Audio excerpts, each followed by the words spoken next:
The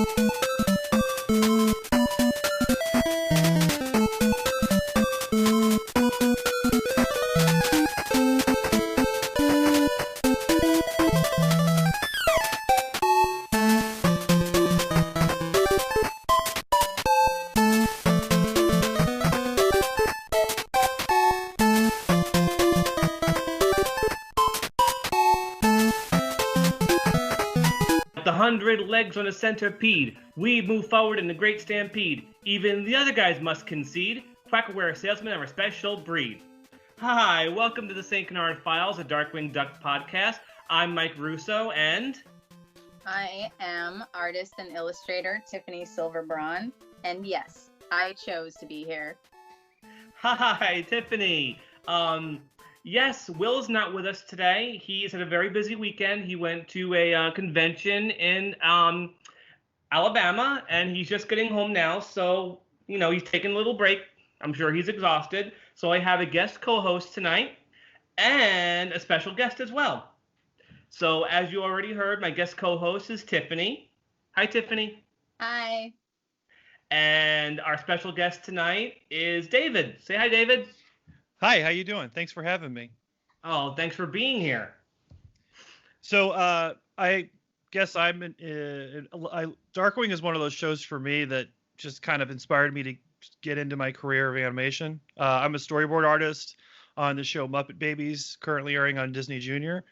I've always loved the duck characters, Daffy Duck, Donald Duck, Scrooge McDuck, Darkwing Duck, all that stuff. So this is definitely a show that's been special to me, and specifically the episodes that were so well animated are ones that I still look at as a professional today. Fantastic. And Tiff, tell us a bit about yourself. I am a freelance artist and illustrator, and I guess I really got into kind of similar. I always was into the duck stuff. Me and my dad were really into the old Carl Barks, Don Rosa comic books, and I was really into the old DuckTales show, and Darkwing Duck came out when I was 9 years old, and it was like the biggest deal to me. It was my favorite show.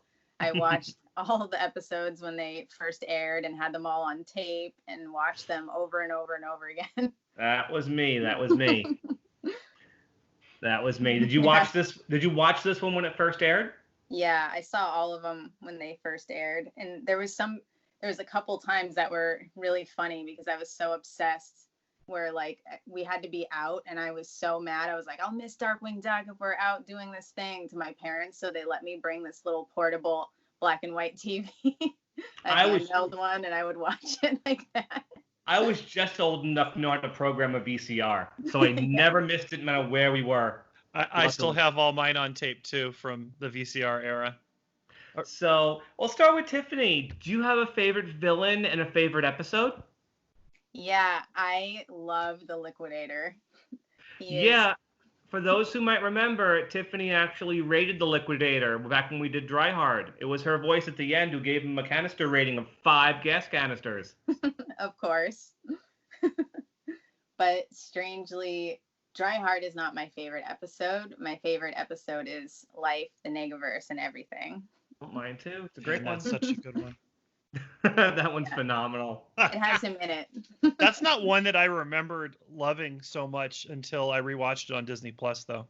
It's so great. Yeah. Because I bought the DVDs when they came out, and I actually hadn't rewatched the show beyond the first year that the DVDs came out.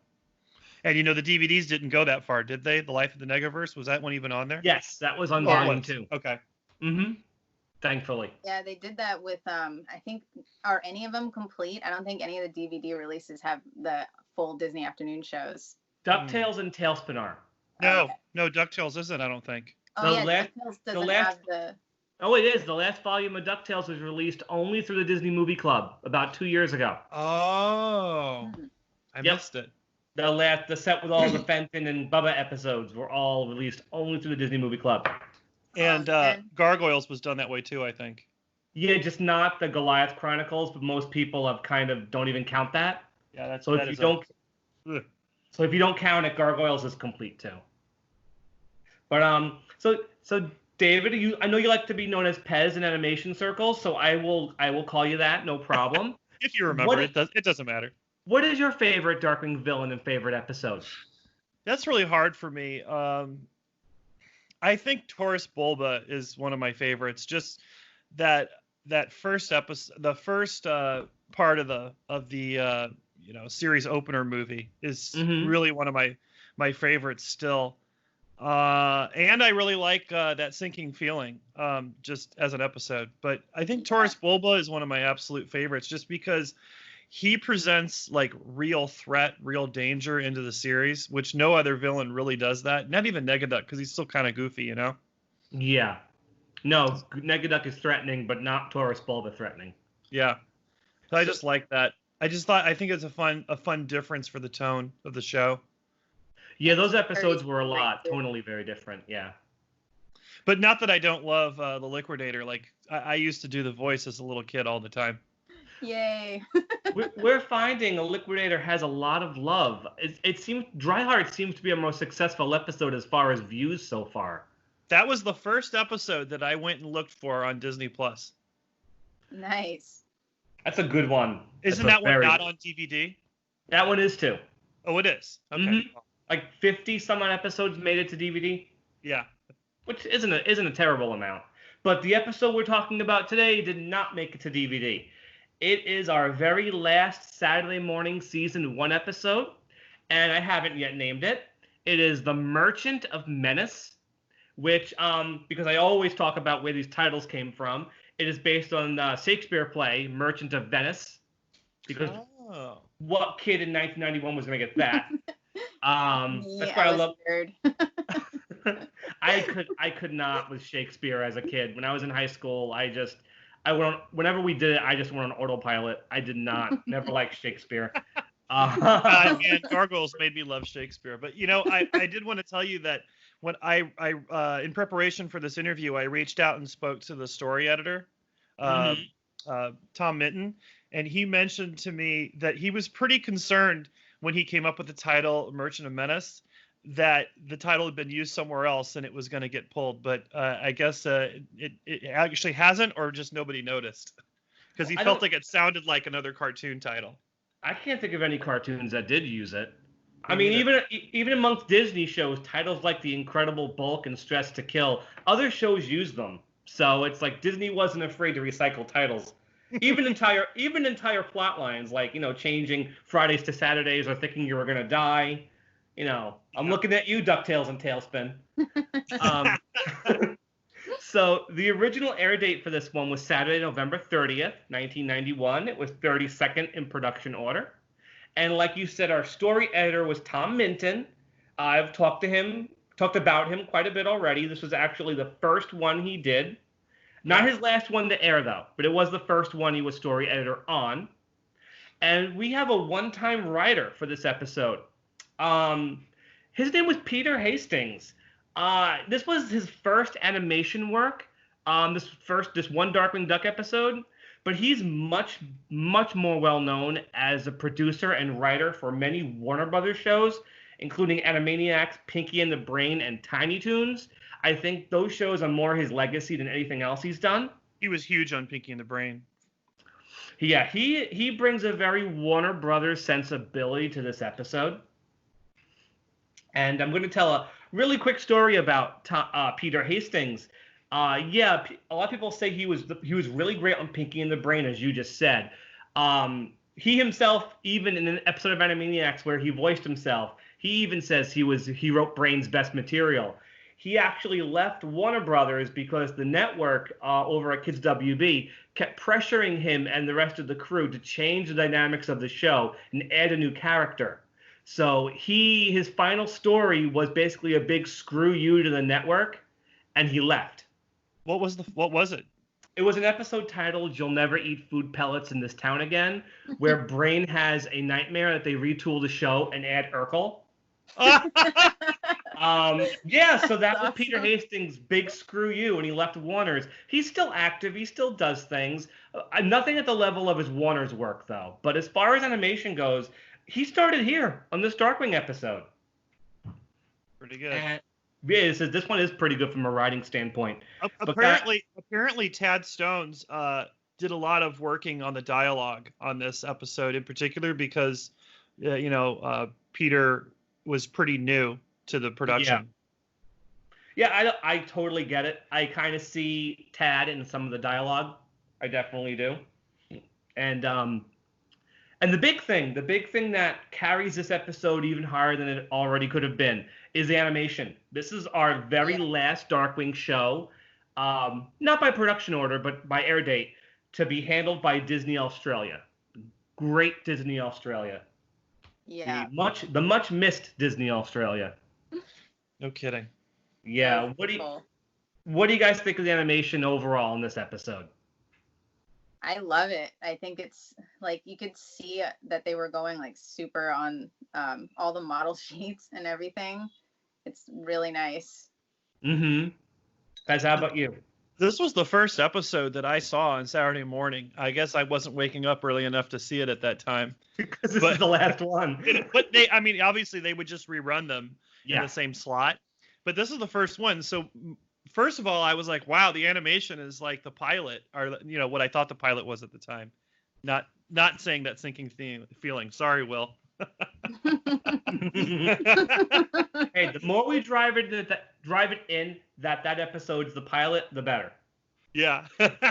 But this thing, I thought at the time of watching it that all of the Saturday morning episodes were going to be more Drake Mallard focused, and I was kind of disappointed that it was just it was like these were episodes that were just taken from the regular run and put up on Saturday morning, because for me, I didn't see the Negaduck creation episode until much later on Saturday morning than I saw the other the Fearsome Five episodes, Justice Ducks.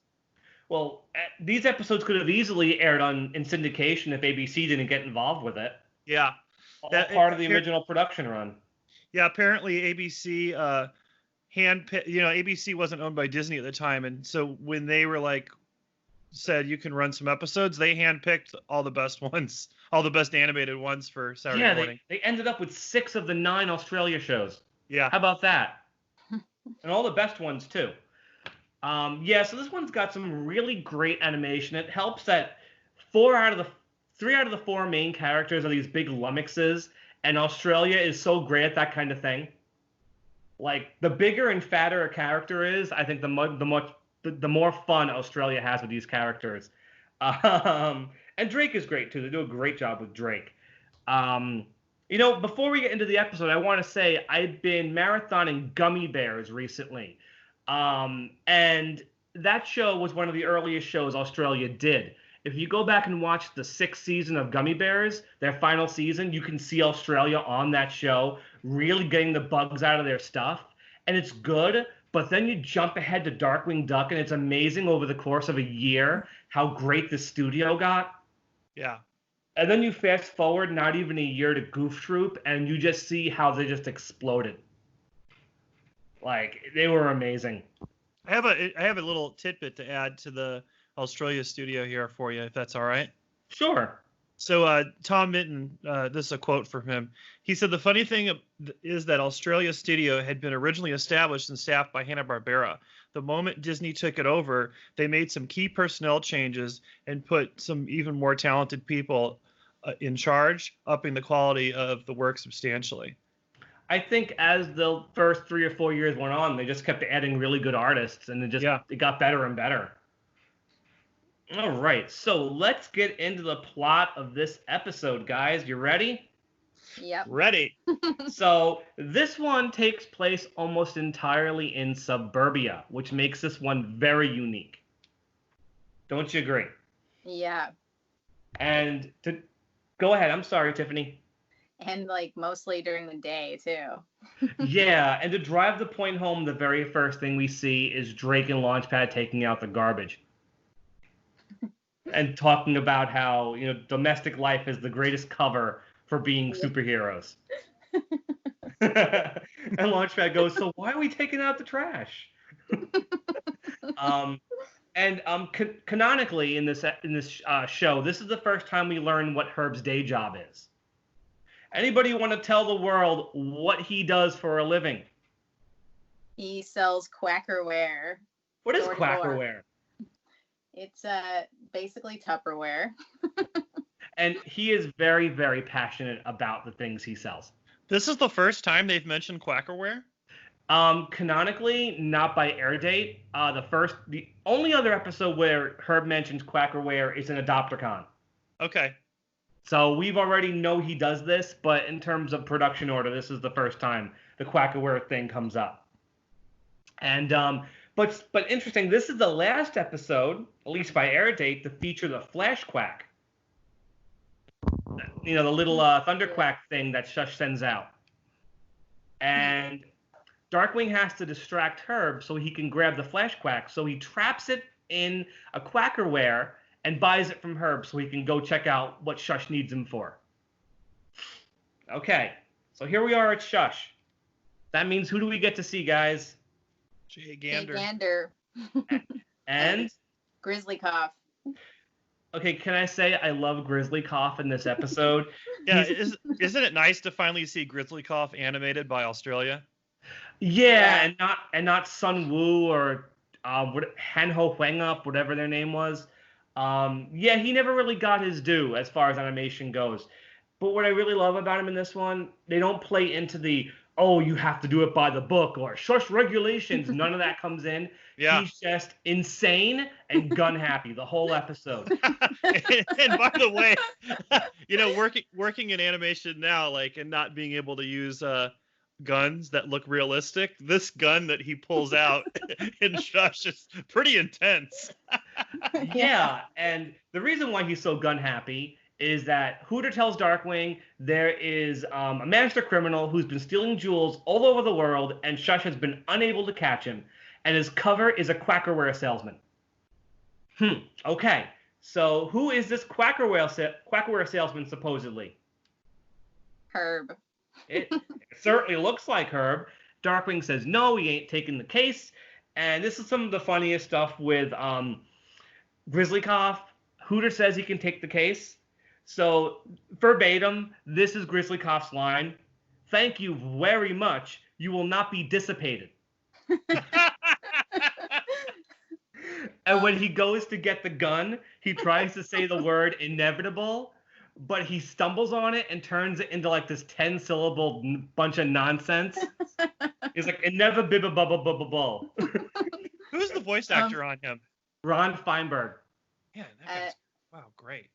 I was going to say, I love that moment when he says that because, like, for most of the show, it's like Darkwing hates Herb so much. And it kind of shows this moment of him, like, actually caring about him and thinks that he's, like, a nice guy.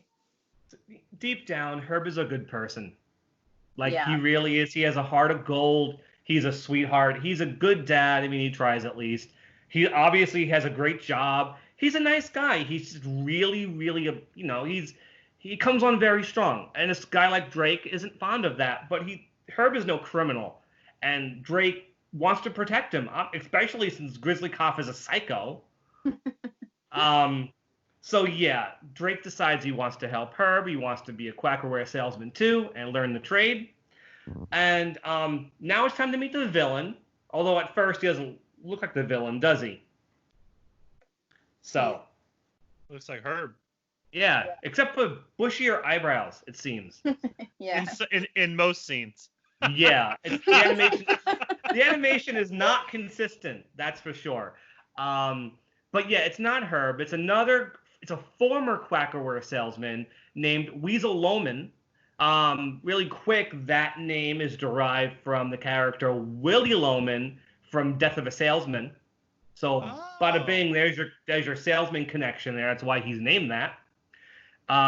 So Weasel Loman, I don't think he's anyone's favorite character, but he was voiced by Brian Cummings. No, Cummings. Huh? Jim Cummings. No, Brian Cummings. Completely different actor, not related to Jim. Are you sure? Yes, Brian Cummings. He got his start in 1948. He was in a lot of Disney shows. Wow. Yeah, not Jim. And his voice is like what? Like a kind of like a Richard Nixon type of voice. He's definitely doing Nixon. And Pez, you know for sure that he's doing Nixon, don't you? Yeah, but you know what's funny is that Tom, I think he might have misremembered that it was Jim instead of Brian then. Oh, interesting. Because He did say it's been 30 years and he hasn't seen it since then. that's correct. So, but anyway, so the scripts were pretty tightly held down at Disney. So obviously, the board artists wouldn't have a lot of freedom to change things, and the animation services studios like Disney Australia also wouldn't be changing things. So they made sure to have really tight scripts that they knew were going to work, because they knew that you couldn't always get it to Australia. They had to make sure the scripts were going to be solid when it went to the lesser studios. And then the voice record session, unlike a lot of shows today, was done very far in advance of any of the drawing work. And so the animators, the voice actor had the opportunity to really play around with that voice and kind of push it even further towards the Nixon character. And then when the board artists and the animators got to work, they were the ones that put all those, the Nixon hand signs and all those little extra gestures in there. Yeah, at one point he does the double Nixon peace signs. Yeah. Really quick, I just want to mention some of the roles Brian Cummings has had over the years. Like many of the people we've talked about, some of his earliest roles were for Hanna-Barbera, of course, because they all were. But among his Disney roles, he was Bumblelion from Wuzzles. Oh. He was Sir Tuxford from Gummy Bears. At least one of the Sir Tuxfords. There was like 3 of them. And on DuckTales, he was Doofus and Bugle Beagle. Whoa. I think Doofus is probably his most well-known Disney character. Definitely. Take that however you want to. I mean, it's Doofus. I do not like the new Doofus and the new Doofus, by the way. Oh, we could talk forever about that. We could talk about that forever, but we probably shouldn't. He was also in Rescue Rangers, Tailspin, Goof Troop, Timon and Pumbaa, a lot of different Disney shows. He's still active. Like many of these veterans, he's doing mostly video games these days. That seems to be where all these guys are very comfortable nowadays. But yeah, Weasel Omen. Tiffany, you want to tell me what his scheme is? What is he up to? He has a quackerware that has little sentient feet and bodies, and when he sells them to rich people, they steal all their jewels and money and everything else, and then come back to him. That's the oddest element of this episode, the mutant quackaware. Like that's very odd. That's more of a bonkers plot than a Darkwing Duck plot. Not really explained how that's possible, but I do love the sound that the little feet make. Yeah, and as they walk around, it sounds like they're going Herb, Herb, Herb, Herb, Herb. I mean, it's totally. Herb, right? They're all saying Herb, right? Yeah, that's what I always heard too. Well, I think the idea is that Loman is mad at Herb for basically running him out of the quackerware business and has a vendetta against him. He's not very defined well. I mean, again, he's nobody's favorite villain. So he serves his purpose. He does serve his purpose. And so we're in Herb's house. He's basically given Drake the whole spiel about how to sell quackerware. Herb is so fantastic at what he does. And he has a ton of slogans, including summer, winter, spring, or autumn, push the bubble on the bottom. And the other one is a salesman's deal is the airtight seal in a quackerware deal. Like, this guy knows his stuff. And I just wanted to add, I think that bubble on the bottom is the most non-practical design ever. That doesn't even make sense. But you guys know why they did that, right? Why is that? It's clear. So first, I'll get into this later when we get into more detailed parts of the episode. But this episode was written by someone that used to be they're artists. So like the story editor and the writer are mostly Tom, and he's an artist, and so he would never write something that you couldn't board. And so putting the bubble on the bottom makes a very clear action, so that way you can push the bubble, and it can shoot right into Drake's face. So it makes the scene play well. Which happens, I think, twice in this episode, and it's a plot point later on too. That's a big thing about this episode, is it's really written in a way that lends itself well to good animated scenes and good comedy scenes. It doesn't get bogged down with a bunch of extra characters. It's about the relationship of two characters that don't really like each other very much. of a Laurel and Hardy or Abbott and Costello relationship between these two guys. And a villain, and basically are one outside force that threatens to screw everything up, which is Grizzly Cough. Can you imagine what this episode would have been like if you had to deal with Launchpad throughout the whole thing in addition to Herb? Oh, could you imagine how much worse it might have been if they had tried to shoehorn Goslin or Binky or Honker into it too? Yeah. Yeah. Like, this episode's stronger because they keep the cast very small. I think the scene in Herb's living room, I think, has the most consistently good animation in the whole episode. Because it's mostly dialogue, so it really helps. The animation should at least be engaging if all you're going to watch is characters talk. Yeah. Except for after, after that 7-minute mark when the animation changes drastically. That's Australia for you. apparently they were running out of the A team would take on as much as they could on the front end, and then they would have to either freelance out or just get the B or C team on it to finish things up.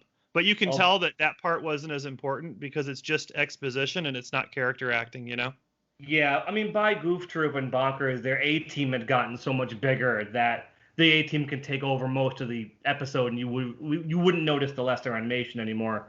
Sorry, it's 640. And I know Tiffany at the beginning mentioned and yes, I chose to be here. Drake says that now. Great, he is so unhappy to be there. It's so good. Like, that's great shot. Like, angry Drake faces from Australia are always perfect. And so Herb does a slideshow. Basically, all it does is prove that Herb is an amazing Quackaware salesman because he's won Salesman of the Year and Salesman of the Decade. And Launchpad's fallen all over him. Now, here's where Launchpad exits the episode. I mean, he literally gets pushed out of the shot. Like, he's congratulating Herb. Drake walks in, pushes Launchpad out of the way, and we never see Launchpad again. He is literally shoved out of the episode. That's definitely the kind of gag that I feel like a board artist would be able to do in reading the script and be like, hey, where'd Launchpad go? Hey, let's just get him out of here. He has no purpose to be in this episode anymore. So Drake and Herb, Drake is wearing an oversized salesman suit that looks ridiculous on him. They go door to door. And as it turns out, guys, Herb Muddlefoot has groupies. Yeah. How do you think Binky feels about that? I really like this lady, too. That's his groupie. It's kind of like a Binky's mother kind of a design. She flips out the second. Mother. She flips out the second she sees Herb, and she buys everything. And I love how insignificant this makes Drake feel. Like, the one guy he really thinks he's better than actually is terrific at this job. And I think it makes him feel so insignificant at this point. Like, now Drake wants to prove he can do it. He wants to prove to himself he can do this. And I think this is where the funniest, these next two scenes of Drake trying so hard and failing, I think are my favorite scenes from A, animation standpoint, and B, Jim. Yeah. Like, he's fantastic with Drake just tripping over what he's trying to say. The first door he goes to, he drops the briefcase on the woman's foot, and he goes, it's Quackaware, favorite of all the people, everybody. This sequence in particular is where we really get to see the works of guys that are more famous for their Warner Brothers work, really injecting some Daffy the Salesman moments into Darkwing Duck here. Yeah, and there's a lot of Salesman Daffy Duck cartoons to draw inspiration from. Yeah, there's a lot of very Chuck Jonesy looking poses in this stuff too. A lot of Australia Darkwing episodes are very much like that. The second house he goes to starts great with he's seen through the peephole in the door, and he's a complete hot mess. He's trying to balance a Quackaware on his hands, on his feet, and he's getting his intro wrong. He goes, "Hello, Madam Mallard." No, I'm Mallard. And he screws up, and she crushes his foot in the door. This is when her sing. I was just laughing because I was looking at the drawing of his foot crushed in the door. Totally. Nobody but Australia would do a drawing like that. It's so crinkly and then it balloons up. Just let me get my foot in the door. And the woman says, "Sorry, I don't." What did she say? I don't humor circus acts or something like that. Yeah. And this is when Herb does the Quackaware jingle. We'll sing it again, like 100 legs on a centipede. We move forward in a great stampede. Even the other guys must concede. Quackaware salesmen are a special breed. So, and Drake also notices that Grizzly Cough is in the area. What is he driving? An ice cream truck. Mm-hmm.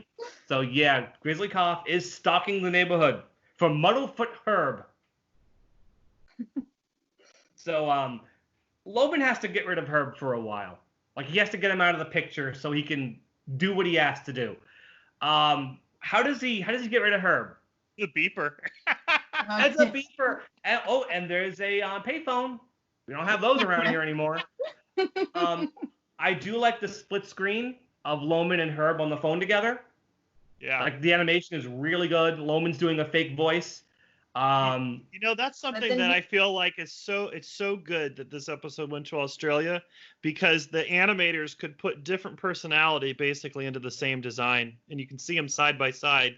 And even if the eyebrows weren't there, you'd be able to tell like who's who just with it muted even, Yeah, and those panicked expressions on Herb and how he's fumbling inside of his suit to grab a pen to get the address. Like those little details, I don't even think Disney Japan could do, because they weren't bothered with the tiny details.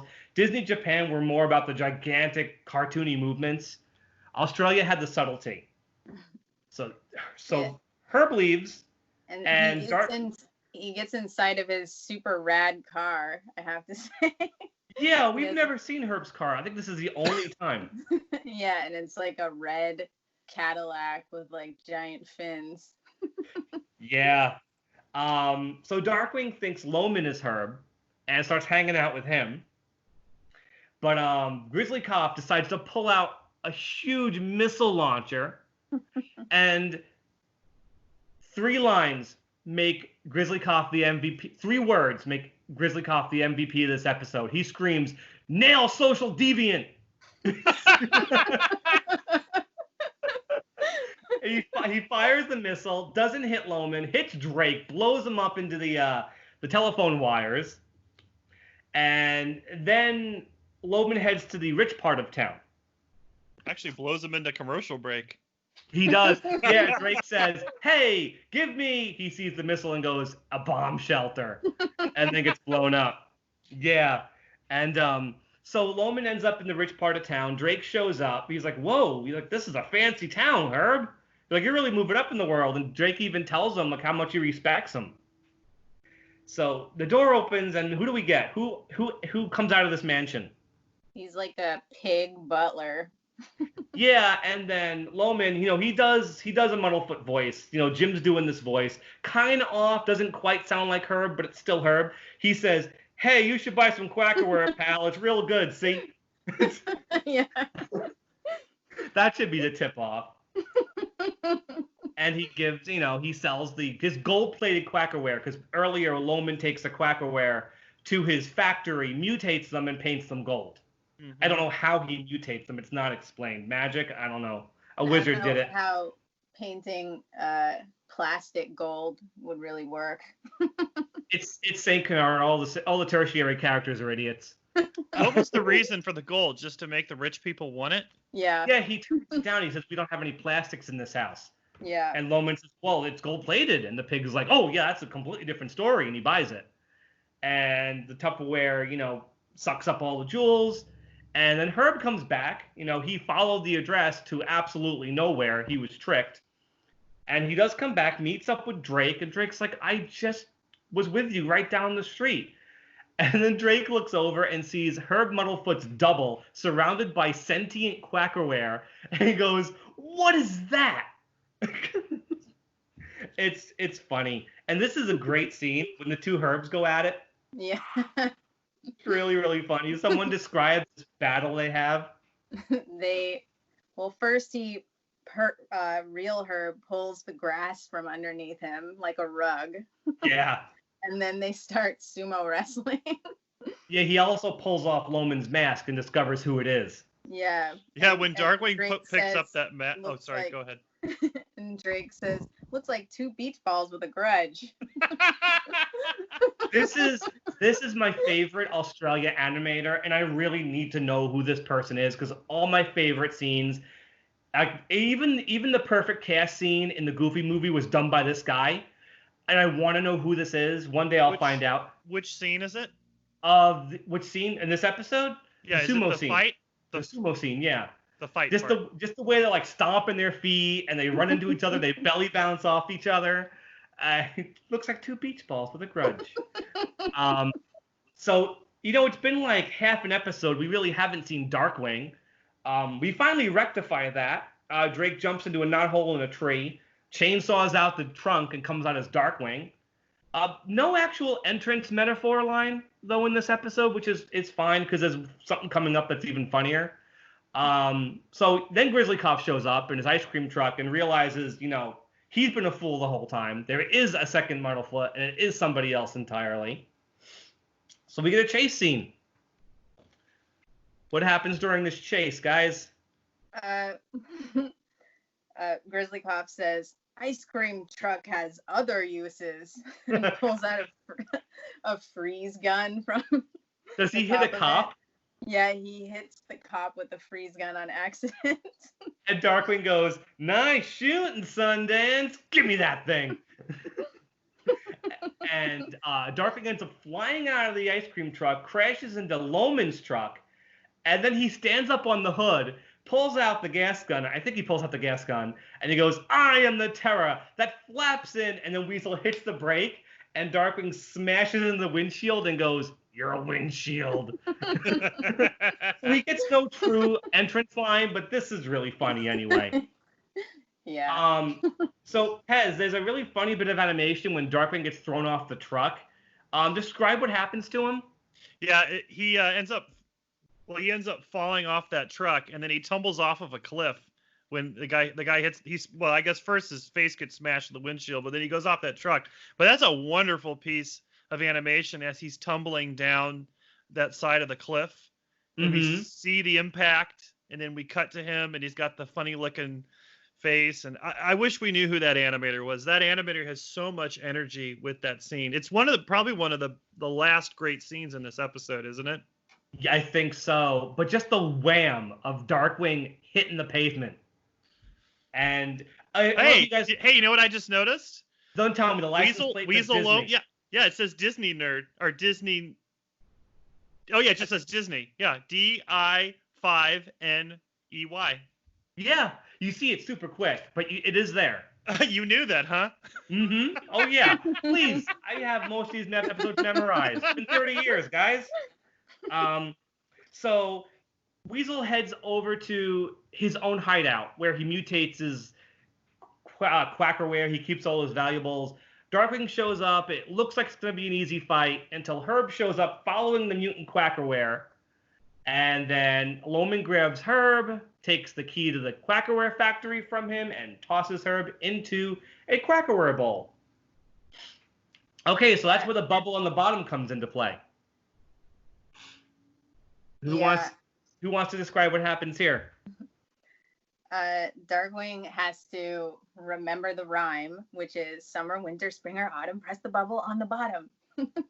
and he tries to do it, fails, and tries to open the lid, doesn't work. So defeated, he sits on top of it and it springs open. Yeah. And launches him. So finally, Darkwing and Herb decide to work together because Herb mentions, I know that factory, every inch of it. And that's when we get the "let's get dangerous" moment.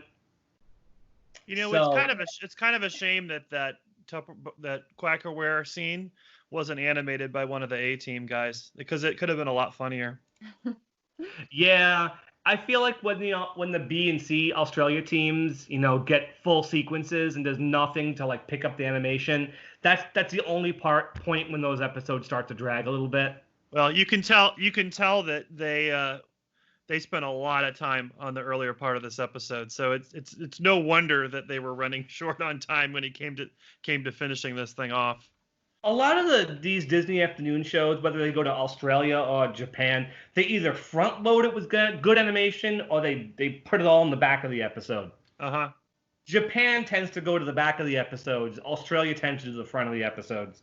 I wonder why. I wonder why they did that. If that was like a conscious thing. Typically in animation, we try to do really great animation in the front and then end you with some really great animation. Like when we're like at least doing like the board or the editing process. Makes sense.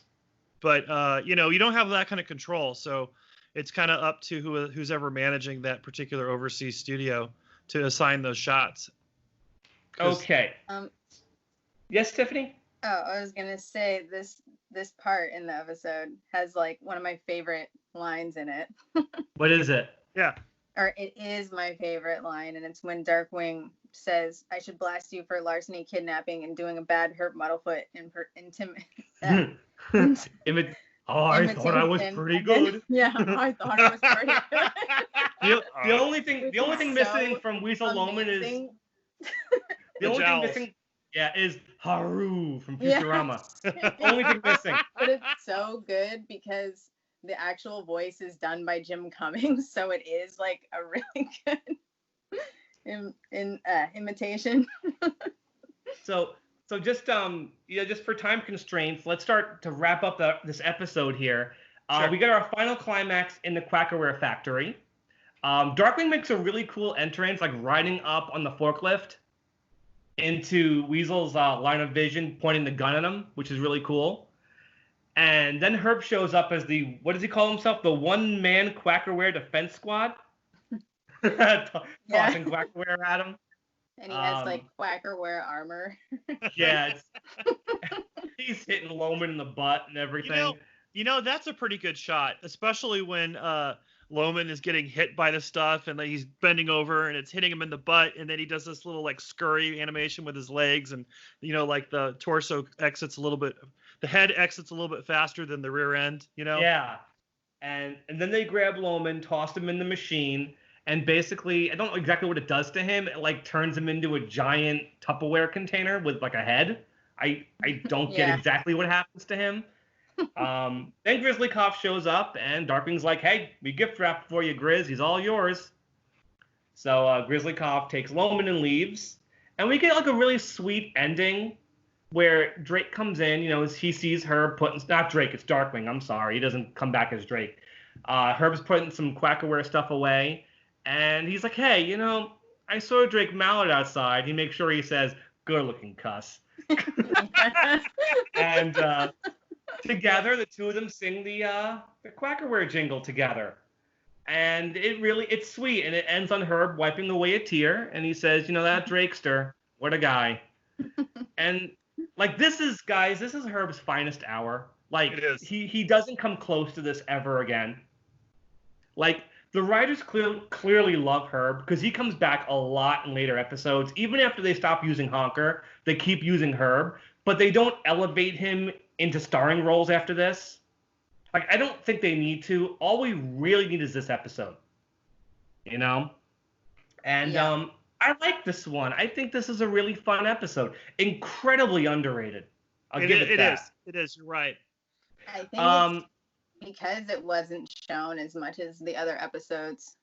The Saturday morning ones did have that problem. They weren't in syndication for nearly as long. Did they not get added to the Toon Disney package, guys? They did, but it took them a while to end up in syndication because ABC had to hold onto them for a couple of years. And I don't think I ever saw them on the Disney Afternoon. Were they eventually added in there? Yeah, once ABC's rights to Darkwing were over, then syndication got the episodes. Okay. Also, they're now on DVD, so less people have actually seen them. Thank God for Disney Plus. Now it's easy to see these in the best quality possible. Definitely. Yeah. And I want to rate this one. It's definitely not one of the best. It's not like a top tier episode. Not a single person's going to say this is my favorite episode. But I'm going to be incredibly fair to it. I'm going to give it a 3. I'm going to give it 3.5 stars, which is 3.5 gas gun canisters, which is well above average, especially for an episode with no like major villains. It's a one-shot villain, a simple if pretty silly plot, but great Australia animation. Like, they're going out with a good one here. And Loman's fun, Herb's finest hour, fun Drake stuff. I think a 3.5 is totally justified. Tiffany, how about you? Yeah, I would give it a 3 out of 5. And yeah, I agree that it's beautifully animated. And I really like seeing the relationship between Herb and Darkwing. And yeah, You know, it's can it's really cute. quick, really quick, can I just say that Herb is the only one who gets this kind of sincere treatment. Even when they give Binky her big starring role later this season, Yeah. she's still an annoying pain in the butt. Yeah. And you still don't like her that much because she truly is getting in Darkwing's way. Herb, whenever he elevates to a starring character, he's treated very fairly, and I think that's Yeah. wonderful. Yeah, and it's in that episode they're kind of emphasizing Binky being stupid a little bit. And Well, welcome to and in this 1992 when housewives were still pretty insignificant. Well, yeah. to be fair, And to the show creators, I actually think that they wanted to make her 1950s housewife. I think that was the for idea. sure. I don't have a problem with that. Because Yeah, there's a lot of female characters in Darkwing that I would say are very Yeah. well developed. Goslin and Yeah. Morgana specifically. Yes. Yeah, Yeah. with characters like that, I think it cancels out any thought that there was sexism going on in the show. Yeah. Absolutely. I And don't, so, yeah, I mean, because of there being like other strong female characters, like, definitely Goslin and Morgana, I don't What see about I don't think it's sexist to have Binky like that. I think she's No. pretty like on the same level as Herb, so it makes sense. absolutely, I agree. Yeah, that's a good point. I feel like that they probably created those characters just to be the most annoying neighbors you could ever imagine having for Exactly. a superhero in disguise. And That was the whole idea. Yeah, I'm sure that as the show developed, the animators probably had a little bit of affinity for Herb, and that's why they hey, let's give him an episode. Absolutely. Or I should say the So- writer. Pretty sweet. So, Pez, how many gas gun canisters would you give this episode? I'm gonna go just a solid 4. Oh, nice. Just personally because I have a little childhood memory from seeing it and being blown away by the production value, and then I think the episode, because it was animated by Australia, has a lot of really good character moments in it and voice acting moments in it that make it kind of stand up against other episodes that might have, let's say, a better story. But they took a story that really wasn't about the plot; it was just about the character growth and the relationship that they handle with Drake and Herb.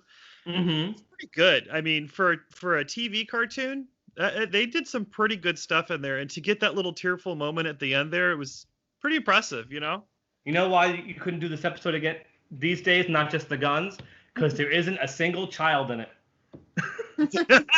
They're all grown men. You might be right. 4 grown men basically selling Tupperware, firing guns at each other. They wouldn't do this now. I'm gonna say the most I can say. I've worked on shows where the people in charge of the characters that we're working with will say, you can't have an episode that just focuses on these 3 of the 6 characters because we want to be able to sell toys for all 6 characters all the time. Oh, that makes sense, though. So, I've heard that. I definitely think you're right that somebody would have interfered with the script today and made them the other 2 mains in. Goslin and Honker have been hanging out the whole time doing something. So let's rate Weasel Loman. I think this could be quick. I'm personally just going to give him 2 gas gun canisters. The voice is fun. The animation on him can be fun, but he's really nothing special. And I guess he's pretty forgettable once the episode's over. That's really all I have to say about him. How about you, Tiffany? Yeah, I actually would give him a 2 out of 5 also. He's kind of just like the everyday criminal, and but I do have to give him some credit for his weird Nixon voice, which is pretty amusing. Not for a former Quackaware salesman. Haru. I think he's a good enough character that we could have gotten one more episode with him seeking revenge against Herb Muddlefoot for a follow-up of this, but that would have been it. I could see that. So I'll say a 2 or a 2, probably 2 to 2.5 at most. But I think the character came off well and he served the story. And imagine if it was Steelbeak or somebody like that in disguise. It wouldn't work as well because then the focus wouldn't be able to be on Drake and Herb, which is what was the most important thing of the episode. A more flashier villain would have taken away from the more personal story they were trying to sell. Yeah. Yeah. So that's Merchant of Menace, and I just want to really quick say goodbye to Disney Australia because we're not going to mention them again. But after Darkwing, they had an amazing run. Goof Troop, Bonkers, Aladdin, Timon and Pumbaa, Quack Pack, all this amazing animation for television. And their stuff got more insane, just ridiculous as they went on. I think they're one of the best studios that ever animated for TV, like bar none. Yeah, and definitely. According to Tom Minton, the people that were working here in America were very aware of how good that studio was, and every writer wanted their episodes sent to that studio at that time. Yeah, Tad was always disappointed that he got 9 episodes and Goof Troop got like 22, 23. Yeah. Because it's just, they wanted Goofy to be treated well. So, of course, they gave most of those episodes to Australia. And Australia moved on to direct-to-video features. They did the Mermaid sequels. They did Aladdin and the King of Thieves, Lion King 1.5.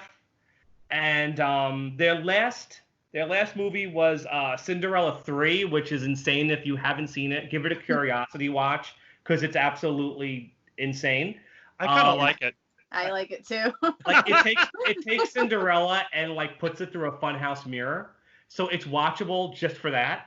And then of course they became a victim of what happened when the 1-2 punch of Treasure Planet bombing and shutting down 2D animation at the Burbank studio, and then Lasseter stopping all direct-to-video sequels.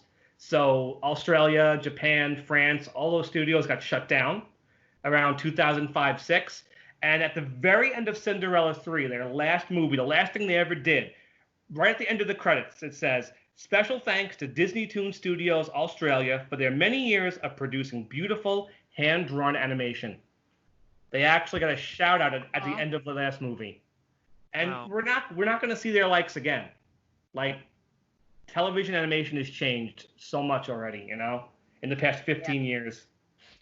So with Merchant of Menace, you're saying this is the last episode that Australia did?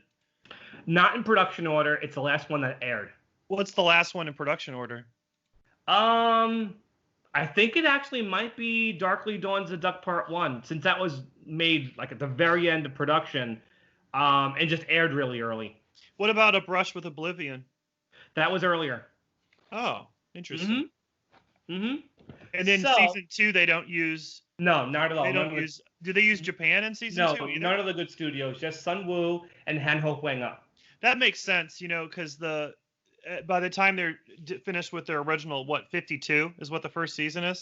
64 for syndication, 13 for Saturday morning. They had to create 13 more for syndication to compensate for the ABC ones. Wow. So there you go. That they basically used as much as they could, and they had to make them move on to the next show. Goof Troop and Bonkers, and Goof Troop, Bonkers, and Little Mermaid were all in production at the same time. Yeah. And so let's wrap up, guys. Tiffany, how can the fans find you? And you can plug whatever you would like before we go.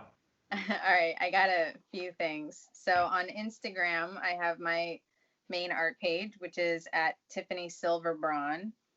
And Braun, and I also have a fan art Instagram page where I have a lot of Darkwing Duck fan art, which is your stuff is great.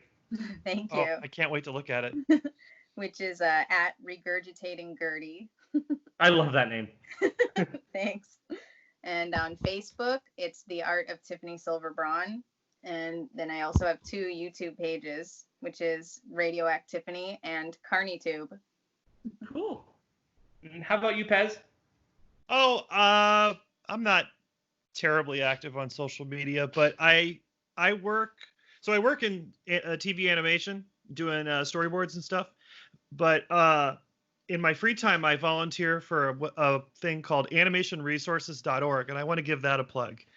That's a nonprofit organization that we are dedicated to taking classic art, like illustration, animation, and comics, digitizing that stuff and sharing it with young animators so that way they can be influenced by, let's say, more things than maybe what they grew up with.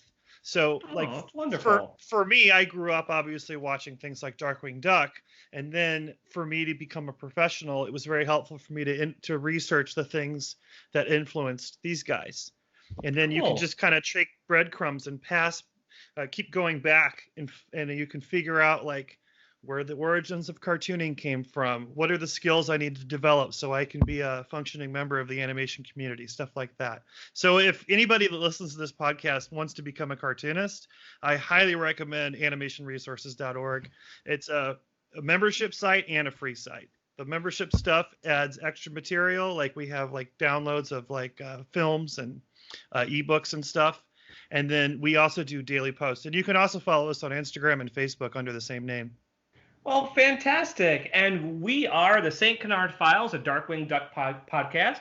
You can find us on all major podcast apps, Stitcher, Spotify, Google Play, iTunes, Pocket Cast, Radio Public. You can speak into your Alexa. She'll play the newest episode for you there. We're on Pandora. We're on iHeartRadio. We have a YouTube channel where we have our virtual panel, Darkwing videos, episodes of the podcast. Please subscribe, like, share, do whatever you can. Join our communities on Facebook, Twitter, and Instagram. If you'd like to be part of our Saturday night Zoom chats, 8 p.m. Eastern time, please contact Will Santana and he'll get you in there. And as far as shout outs, I know Will's not here, but my shout outs are to you guys. Thank you so much for being part of this episode. I couldn't have done it without you. And shucks. I hope you had fun. Aw, thanks. Yeah. I would love to meet Will one day. I feel sad that I didn't get to meet him today.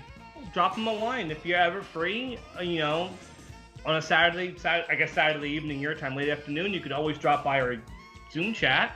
But yeah, sure. And yes, I chose to be here tonight. I guess I did too. So everyone have a great night, and you're a millionaire with Quackerware. Stay dangerous, everybody. Have a good night. Bye. Bye.